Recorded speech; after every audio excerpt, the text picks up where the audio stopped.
Actually, this is the first day of emergency driver training for the new cadets at the Southwest Academy. Yesterday we had 8 hours of classroom. Today's their first hands-on day.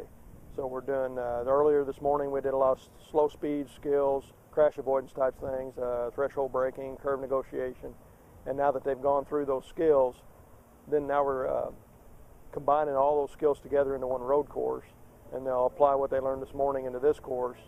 And then Sunday, this is basically their introduction to emergency driving. Sunday evening we go up to the academy and drive on their closed course on their emergency courses. So basically we get our slow speed stuff done here and our basic skills, and we go up to the academy. We're up there for 4 days, actually driving on the closed high speed courses and using their skid car and their closed outside high speed course. Randy, why is this important? Well, according to the 2008 FBI study, more police officers were killed in motor vehicle accidents than by felonious assault. So definitely we need to be practicing driving as diligently as we practice firearms or defensive tactics, because this is one of the most dangerous things we'll do. And you know, we're also responsible for our safety as well as others. So as we're driving on this course, everybody's finding their limitations. Everybody's got different limitations.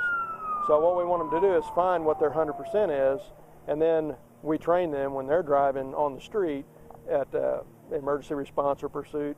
We train them to drive at 85%, so they've got a little bit to fall back on if things don't go well. Now, are some of these new drivers where they're doing this the first time, or are they pretty well trained already?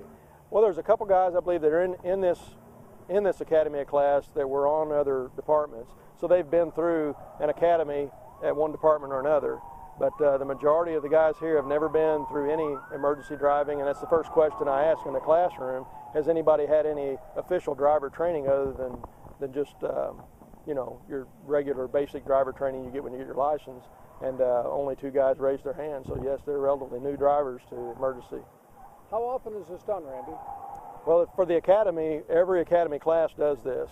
Now, the ILEA, the Indiana Law Enforcement Academy, has mandated that every law enforcement officer in the state of Indiana get at least 2 hours of EVO training, which is emergency vehicle operations training, every year.